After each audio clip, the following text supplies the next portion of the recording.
Olá, sejam bem-vindos ao programa Mais Saúde e Beleza. O nosso programa será exibido todos os sábados às 11 horas da manhã, com algumas reprises durante a semana.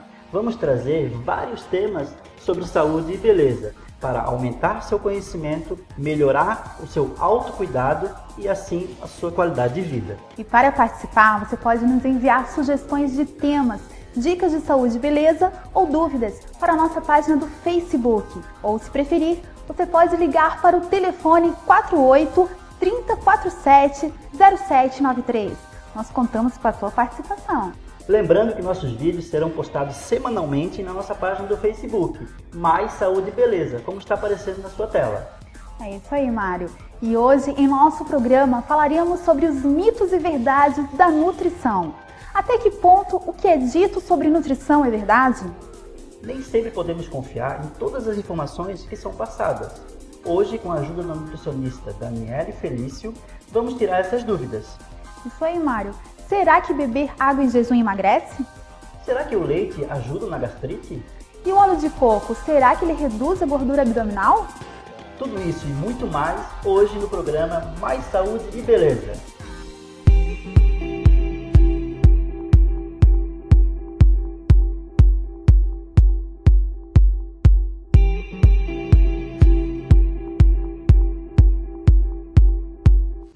Voltamos com o programa Mais Saúde e Beleza, hoje com a presença da nutricionista Daniela Felício, graduada em nutrição pela Universidade Federal de Santa Catarina, mestre em neurociências e pós-graduanda em nutrição clínica funcional, que vai falar hoje sobre os mitos e verdades da nutrição. Tudo bem, Dani? Seja bem-vinda. Obrigada. Eu espero estar esclarecendo algumas dúvidas, para vocês e para o pessoal de casa também. Então, são muitas dúvidas que as pessoas têm em relação à alimentação e vários erros também. Nós preparamos algumas questões com dúvidas e mitos e verdades e a gente vai perguntar e aí você vai nos dizer se é mito ou verdade, pode ser? Pode ser, com certeza. Vamos começar. Vamos para a primeira pergunta, então. Então, aqui, fala sobre o vinagre. O vinagre realmente emagrece? Na verdade, ele pode sim estar contribuindo, para o emagrecimento. Na verdade, alguns estudos mostram, ele já é utilizado há 8.000 anos antes de Cristo, principalmente na culinária. Então, alguns estudos mostram que ele realmente ajuda na saciedade e no esvaziamento gástrico, ou seja, o alimento ele fica mais tempo, no estômago e isso acaba levando também a que haja transmissão para o cérebro da informação que esse estômago ele já está mais saciado. Então, isso acaba contribuindo também para o emagrecimento. Então, mais ou menos, o que a gente indica só é cuidar se a pessoa, tem gastrite, tem azia, tem refluxo, porque isso pode estar prejudicando, então sempre sob acompanhamento, E o que a gente recomenda antes ou depois, mais ou menos uma colher, de sobremesa, uma colher de sopa no almoço e no jantar, mas está cuidando realmente em relação ao acompanhamento, principalmente dessas pessoas que têm esse tipo de restrição, mas poderia sim estar sendo utilizado. Eu já ouvi falar que o vinagre é muito utilizado em jejum para o emagrecimento. Isso também pode ser. Eu já não acabo indicando até por conta que já existe uma liberação de ácido gástrico, quando tu está totalmente em jejum. Então, por conta disso, o ideal é que seja próximo a algum tipo de refeição, uma grande refeição, para ajudar mesmo na digestão. Mas assim, em jejum eu não recomendo tanto. E Dani, tem que ser o vinagre de maçã, tem algum vinagre específico ou qualquer um? Quanto mais, ou de maçã, ou o próprio aceto balsâmico, que são vinagres um pouco melhores, na verdade tem um pouco menos de álcool, melhor, para ser utilizado em relação a isso. Mas principalmente o de maçã seria bem ideal. Então tá, Dani, nós vamos para a próxima pergunta, tá? Vamos ver. O vinho faz bem para o coração? Realmente, a gente já vê em algumas pesquisas, então ele é rico em alguns antioxidantes, principalmente o resveratrol, O resveratrol acaba sendo um antioxidante bem potente, ajuda então na placa de gordura, que acumula nas artérias, então isso realmente ajuda bastante. Quanto, o vinho tinto ele tem uma concentração de resveratrol maior que o vinho branco, E dependendo do processamento dele, se utiliza a casca, se utiliza a semente, isso faz com que intensifique essa quantidade de resveratrol contida nesse vinho. Então faz sim esse efeito, um cálice, né, uma taça de vinho, né, depois das refeições é o ideal, é claro que nada em excesso faz bem à saúde, mas no caso do vinho, uma taça seria o suficiente para estar trazendo esse benefício. Então vamos continuar com mais uma pergunta então, Dani? Vamos lá. Vamos ver. Ó, beber água em jejum emagrece? Mito, na verdade a hidratação é muito importante para o emagrecimento, mas em jejum ou algum horário específico, né, não tem estudos ainda que comprovem, né? Na verdade, o indivíduo adulto, uma mulher, por exemplo, tem mais ou menos de 40% a 50% do seu peso corporal de água e o homem até 60%. Então a gente vê que a água é um constituinte bem importante, né? Então alguns estudos mostram, né, que indivíduos hidratados eles consomem menos calorias, né, na dieta, ou seja, são mais saciados. E além disso, se a gente tem um estado de desidratação, ou seja, quando a gente sente sede, é provável que a gente já está no início de um estágio de desidratação. Nesse período, a gente o organismo acaba tentando buscar outras formas de água, principalmente em relação ao alimento, não necessariamente ao líquido. Então, com isso, tu acaba ingerindo mais calorias. Então, um indivíduo bem hidratado é essencial para o emagrecimento mais saudável também. E aquela questão de tô almoçando e aí beber isso, líquido junto. Como é que funciona isso? Se for em torno de umas 250 ml de algum suco, né, não sendo refrigerante, né, ou sendo líquido, não tem problema. Pode sim prejudicar, se for uma quantidade muito grande, pode prejudicar a digestão, mas assim, de 200 a 250 não tem tanto problema assim, tá? Não vai ser isso que vai fazer a diferença. Ô Dani, em relação à água em jejum, se eu misturá-la com limão, vai fazer algum efeito nesse? Algumas pessoas dizem que faz. Assim, eu realmente, assim, na prática, não vi ainda resultados que eu possa dizer se faz efeito ou não. Mas não custa tentar, se às vezes faz diferença, se não tem refluxo, foi o que eu falei, né? Se não tem refluxo, se não tem azia, gastrite, esse tipo de complicação, aí não custa tentar. Às vezes pode sim ajudar. Ok, vamos para a próxima pergunta. Vamos ver. Fazer exercício em jejum emagrece? É o que muitas pessoas acabam fazendo, né, naquela medida drástica de tentar emagrecer. Então, assim, durante o sono a gente já tem uma queda, né, de açúcar no sangue devido às funções que a gente tem que manter, fígado, né, batimento do coração, sistema nervoso central, né? Então, o nosso nível de açúcar no sangue de manhã ele já está diminuído. Então, se eu vou para uma atividade física em jejum, esse nível de açúcar no sangue ele vai ficar mais diminuído ainda. Em consequência, eu posso haver um desmaio, pode ter um desmaio. E em contrapartida, se a gente está querendo queimar gordura, é o contrário, né? O corpo ele pode pegar a proteína, a massa muscular, para tentar queimar como fonte de energia. Então, né, na verdade, não é nada indicado. Então, o que a gente tem que fazer sempre, se alimentar muito bem, né? O café da manhã é muito importante. E mesmo quem queira fazer emagrecimento é todo um conjunto, não seria, né, apenas o exercício de emagrecimento que iriam estar fazendo esse efeito, né? Então cuidar bastante para não acabar prejudicando a saúde com essas medidas estratégicas, né? Então, além de não emagrecer, fazer mal ainda perde massa muscular. Pode perder massa muscular. Então é totalmente inadequado. Essa coisa também da entrada do verão, né? A gente mora no litoral e aí as pessoas querem emagrecer rápido e aí acabam... Sim, acabam utilizando dessas técnicas, mas não é o adequado. Vamos para a próxima pergunta, então? Misturar isso aqui, vou pegar outra pergunta. Bem legal. Olha, essa aqui é bem interessante. Chocolate emagrece? Na verdade, não é o chocolate que emagrece, né? É o cacau que tem dentro do chocolate. Então, quando a gente vai procurar algum tipo de chocolate que tenha uma maior concentração de cacau, né? Alguns estudos mostram, né, que em 2 semanas, por exemplo, consumindo umas 40 a 50 gramas de chocolate, que houve uma redução, principalmente dos níveis de colesterol ruim e um aumento do colesterol bom, que é chamado HDL, né? Fora isso, também algumas pesquisas utilizando chocolate com 70% de cacau também tem mostrado que há uma liberação, né, uma excreção maior de cortisol, que é o hormônio do estresse, em alguns pacientes que estavam sob estresse. Então, tudo isso, né, quando a gente está diminuindo também o cortisol, né, a gente acaba melhorando o emagrecimento. E tudo isso em função dos polifenóis encontrados no cacau. Então, assim, sempre quando for comprar um chocolate, né, escolher sempre aquele que tem maior quantidade, maior concentração de cacau, né? Se for o chocolate ao leite, ele não vai estar fazendo esse efeito pela quantidade de açúcar e gordura. Então é mais pelo cacau, né? O cacau sim pode trazer o emagrecimento. Então é só os que têm 70% de cacau no mínimo. Isso, por aí. Na verdade, 60%, 70%. Os brancos, então, estão totalmente descartados.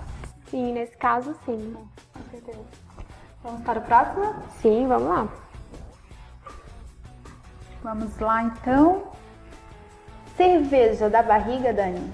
Então, né, bastante gente acaba ficando preocupada, ainda mais que a gente está chegando no final de ano, né, que o pessoal acaba consumindo ainda mais. Então, assim, mais ou menos, né, uma lata de cerveja tem em torno de umas 150 calorias, mas a gente tem que cuidar bastante quando a gente trata de calorias, porque depende do alimento e dos nutrientes que também tem. No caso da cerveja, a gente vê o quê? Que são calorias vazias, não tem muitos nutrientes naquela cerveja, né? Além disso, a cerveja ainda por cima, ela quebra algumas vitaminas, ela acaba diminuindo a absorção, né, das vitaminas do complexo B, que são importantes para o emagrecimento. Né? É claro que uma cerveja, uma latinha de cerveja, né, durante o final de semana, isso não vai comprometer uma dieta, uma reeducação alimentar, né? Até porque tem alguns estudos hoje, né, que também já mostram um efeito protetor da cerveja também cardiovascular, né? Então, assim, não tem problema, né, de estar consumindo, agora depende da quantidade. Fora isso, a maioria das pessoas que consomem, né, elas não fazem exercício físico, está sempre acompanhado, né, com uma carninha, com uma linguiça, esse tipo de coisa. Então é esse aí que mora o perigo, na verdade, né? Então por que se acumula mais na região abdominal? Se a gente for parar para pensar, é o local que a gente menos exercita. Então a gente pode caminhar, mas a gente não faz quase abdominal, é um exercício, na verdade, é um trabalho mais específico. Então acaba se acumulando mais ali.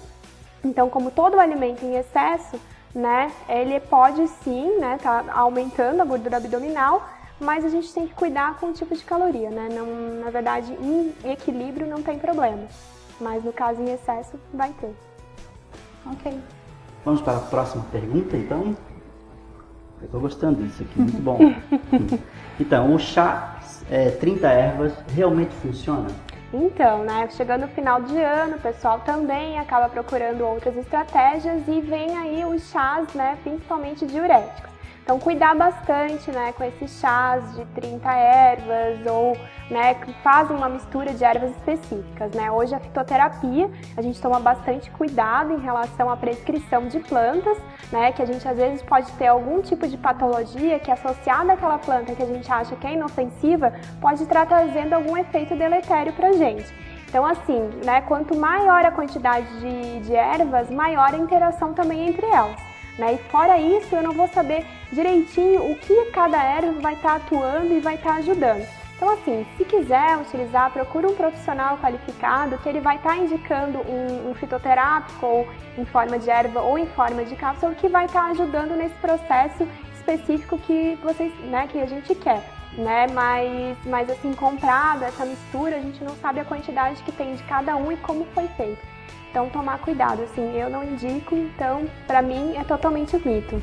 E o chá, tanto faz gelado ou quente, ele vai ter o mesmo processo, vai ter o mesmo benefício, vamos dizer? Dizem alguns estudos que quanto mais quente, dependendo do chá e dependendo da erva, né, é melhor que se tome sempre quente. Gelado ele já acaba perdendo. A gente tem que fazer na hora e consumir na hora? De preferência, sempre. Eu não posso fazer um chá para consumir durante o dia, por exemplo? Vai perder um pouco, né? Vai perder um pouco a propriedade, mas pode ser feito. Mas o principal mesmo é fazer assim como um suco, por exemplo, de laranja, né? Então é sempre ideal a gente, né, quando a gente vai tomar um suco de laranja, consumir na hora, porque já tem uma perda, né, principalmente de vitamina C, né, quando a gente consome. Então a mesma coisa do chá, também tem as propriedades que podem sim perder, né, com o armazenamento, né, ao longo do dia. E a maneira correta de fazer o chá? Porque tem gente que ferve as folhas. Essa não é a maneira correta, né? Não. Na verdade, o que muda em relação a algumas ervas, por exemplo, o chá verde, né, quando tu utiliza, né, tu pode deixar pelo menos, né, formar aquelas bolinhas na água, né, tu coloca a água a ferver separado, sem a erva. Quando começou, né, a formar as bolinhas, desliga coloca numa xícara, tampa em mais ou menos 4, 5 minutos ou até 10 minutos, dependendo da erva. No caso do chá verde, já que a gente está falando sobre isso, né, tem aquele amargo, né, que a maioria das pessoas não gosta. Então, quanto mais a gente deixa sob infusão, mais tem aquele efeito amargo que é da própria planta pela toda a maturação que passou o chá verde. Então, assim, quanto mais ou menos uns 5 minutos já é suficiente, então não vai ter tanto esse efeito amargo para quem não tem.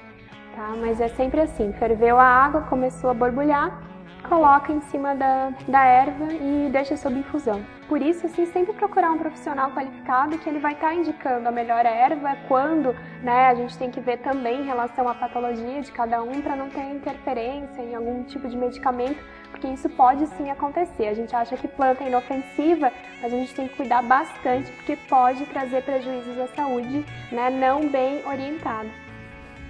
É tudo em excesso, né? Eu acho que a gente tem que tomar um pouco de cuidado. Sempre o equilíbrio, né? Vamos chamar agora um intervalo e já voltamos.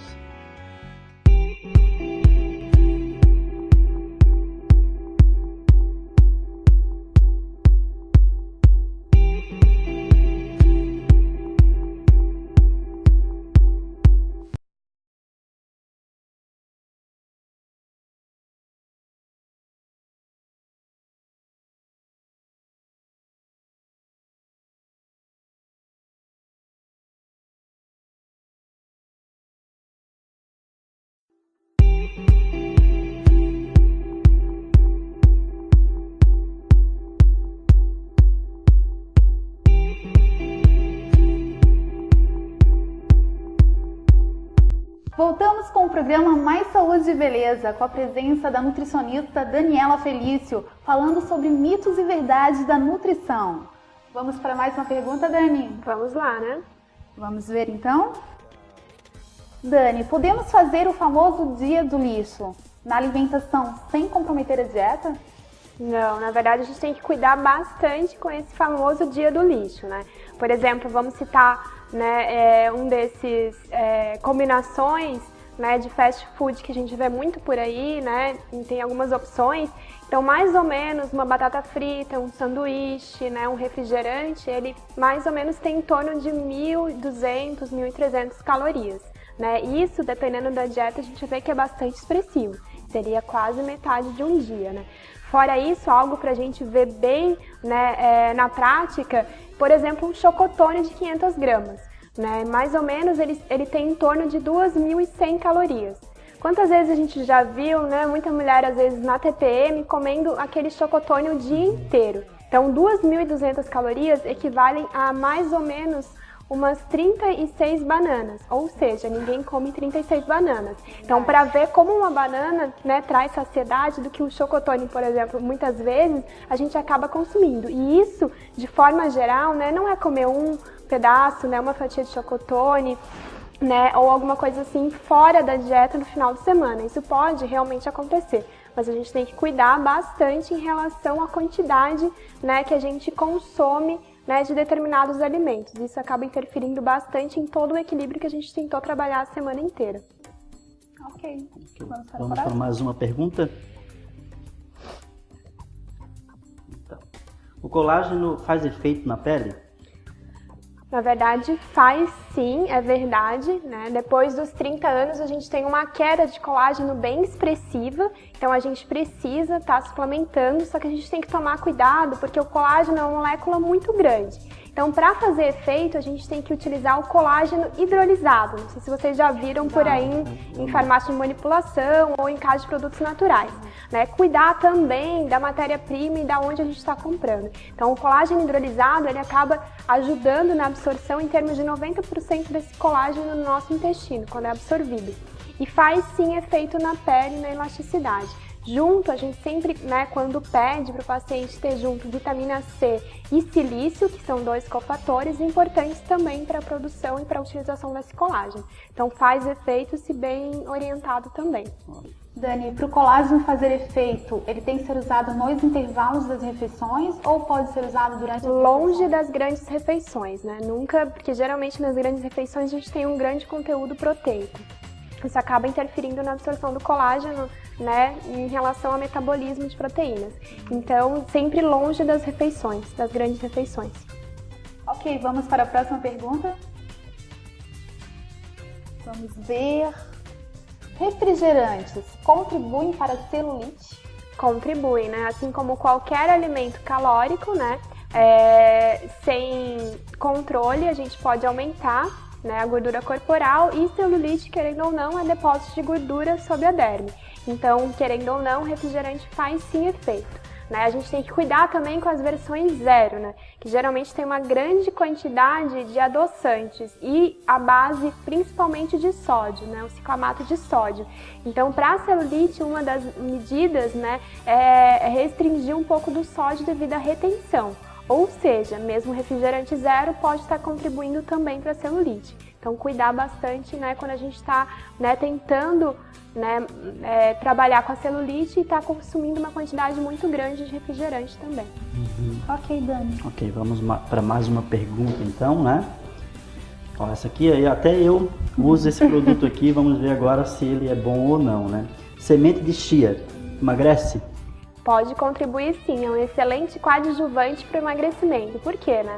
A semente de chia tem ômega 3, tem fibra, tem aminoácidos, tem antioxidantes que ajudam sim, né, na saúde, na redução de colesterol, né, LDL, que é chamado colesterol popularmente de ruim, né, aumento do HDL, né, alguns estudos mostram, né, um efeito, uma ação anti-inflamatória, antioxidante. Então pode contribuir sim para o emagrecimento, né? Não efeito isolado, mas todo num conjunto faz sim efeito. Né? Além disso, né, a semente de chia pode funcionar como uma mucilagem no estômago, diminuindo a absorção de certos tipos de carboidrato. Então também é um efeito que é legal a gente estar sabendo, né, utilizando, né, em cima de salada, no iogurte, né, em omeletes, esse tipo de coisa, né? Nada em excesso, mas uma colher de sopa, 2 colheres de sopa ao dia é bem interessante para quem quer emagrecer sim. E nesse caso, no uso das sementes, tem que beber mais água, né? Nesse caso, sim, para fazer esse efeito. Na verdade, qualquer semente, qualquer cereal rico em fibras, a gente tem que cuidar bastante, a gente tem que sempre aumentar a quantidade de água. Por quê? Porque a gente pode estar criando uma constipação, né? Uma dificuldade de ir ao banheiro, por exemplo, se a gente tem fibras em excesso. Nada em excesso é bom. Então, é sempre o equilíbrio, né? Eu sempre prezo tudo isso, o equilíbrio. Mesmo sendo saudável, a gente tem que equilibrar na nossa saúde. Então, aumentou a quantidade de fibras, a quantidade de água também é importante aumentar. Então, vamos fazer mais uma pergunta para a Dani. Então, vamos ver o que vai sair aqui. Ó, essa aqui é interessante, Dani. A margarina é mais saudável do que a manteiga? Não, é totalmente mito, né? Na verdade, alguns anos atrás, a margarina era feita de gordura trans, né? E posteriormente, que aqueles inúmeros estudos que mostraram, né, os malefícios da gordura trans, veio a gordura interesterificada, né? Eu, como nutricionista, eu prefiro a manteiga, mesmo sendo, né, gordura saturada em menor quantidade, do que essa gordura interesterificada. Então, a gente viu em alguns estudos já que essa gordura, a longo prazo, teria uma diminuição, né, de colesterol bom, o colesterol LDL, um aumento do LDL colesterol, um aumento dos níveis de açúcar no sangue, ou seja, né, estaria prejudicando mais a saúde, né? Então, eu prefiro ainda a manteiga em menor quantidade do que a margarina, que na verdade, né, a gente não sabe quais são os efeitos a longo prazo realmente dela. Mas existem os cremes vegetais que são usados no lugar da margarina. Esses cremes vegetais, eles também são desaconselháveis? Então, assim, ó, uma dica importante, né, que eu acabei esquecendo de falar durante o programa, é a gente sempre olhar o rótulo. A partir da hora que a gente vê gordura vegetal, essa gordura vegetal provavelmente é hidrogenada. Sim. Ou, né, na verdade, ou gordura interesterificada, vai estar ali no rótulo. Se tiver, evita utilizar, tá? De qualquer modo, eu prefiro ainda a manteiga, porque eu acho que qualquer creme vegetal ou margarina, né, eles têm uma quantidade, eles são feitos em laboratório, né? Então são produtos sintéticos. Então eu ainda prefiro, né, a gordura animal em menor quantidade, que tem vitaminas também ali durante o processo, do que esse tipo de alimento. Ok, Dani. Vamos para a próxima? Sim, vamos lá. Dani, dietas à base de líquido emagrecem? até emagrecem, né? Mas a gente tem que cuidar bastante. Por quê? A entrada do alimento, né, na boca, a mastigação, que a gente tenta falar bastante nas consultas, é de fundamental importância. A entrada do alimento no estômago, o contato nas paredes do estômago, tudo isso é bem importante para o quê? Para trazer sinalização, né, para algumas informações serem passadas para o cérebro que o organismo está saciado, que eu não preciso mais. No caso da dieta à base de líquido, emagrece sim, né? Porém, a gente tem que cuidar porque não tem, né, esse feedback para o cérebro, né? Tem uma pesquisa que mostrou que 120 indivíduos que consumiram a mesma quantidade de calorias de uma dieta sólida e uma quantidade líquida, né, que a quantidade que os indivíduos que consumiam essa dieta sólida tinham maior saciedade do que os outros, ou seja, o efeito compensatório pode ser maior, né, mesmo tendo a mesma quantidade de calorias. Nesse exemplo a gente já pode ver, né, que emagrece sim, mas o melhor mesmo, né, a mastigação, é o contato do alimento e chegada no estômago. Dani, aproveitando que a gente está falando de dieta, a dieta da proteína, que é tão falada no momento, tem alguma contraindicação? Na verdade tem, ela até pode emagrecer, mas durante, né, um período, com o passar dos dias, vai começando a faltar glicose, né, no sistema nervoso central, pode haver alteração de humor, dor de cabeça, pode trazer alguns prejuízos a longo prazo. Então, e fora isso, né, o organismo vai ter que tirar a energia de algum local, né? Se não tem na forma de carboidrato, pode ser utilizado o quê? Não necessariamente a gordura, a proteína. Então, pode haver uma perda muscular.